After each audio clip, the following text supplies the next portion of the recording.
so I'm gonna just wash this broccoli rabe. This needs to be used up, as you can see. It's a little long in the tooth. So I'm gonna just wash it. Take off my, usually just has a little twist tie.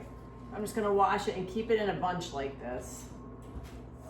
All right, so now I'm just cutting off the stems. That's why I keep it in a bunch to make it nice and easy. And it'll still come out good, even though it's a little wilted and like kind of a little lighter green. So now I'm gonna just put a little bit of water and a little bit of salt.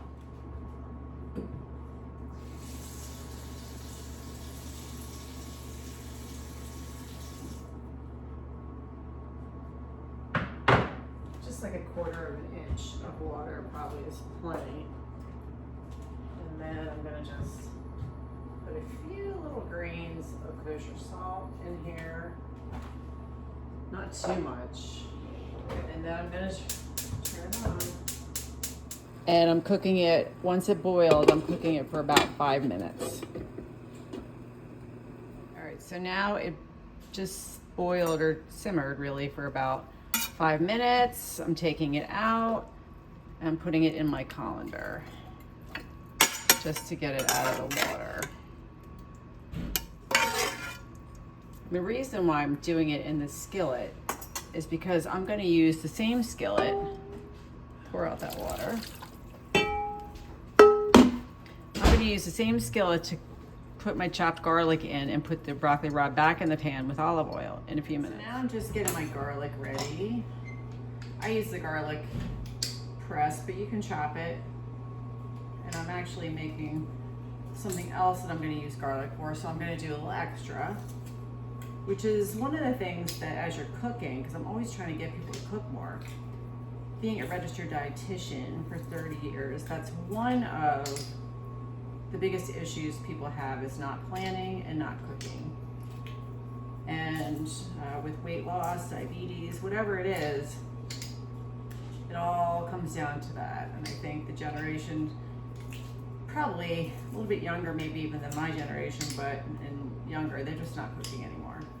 All right, so I'm putting a little bit of extra virgin olive oil in the pan, not a ton, maybe like 2 swirls, right? Because I have this little top on it.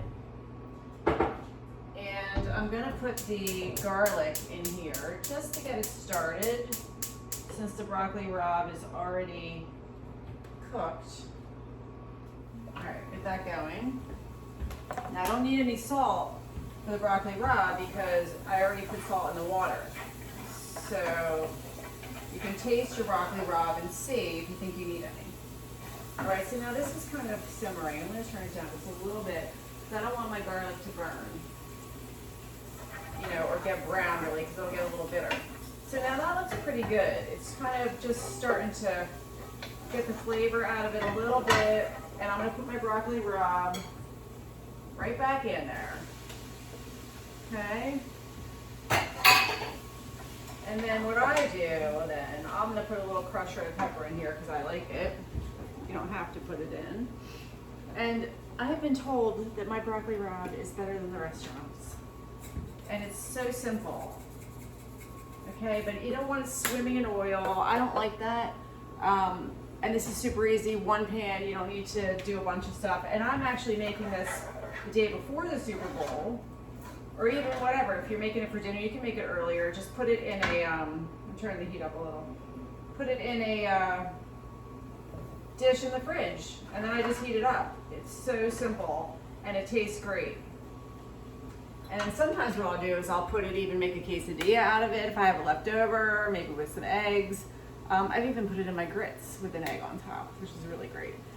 Anyway, all right.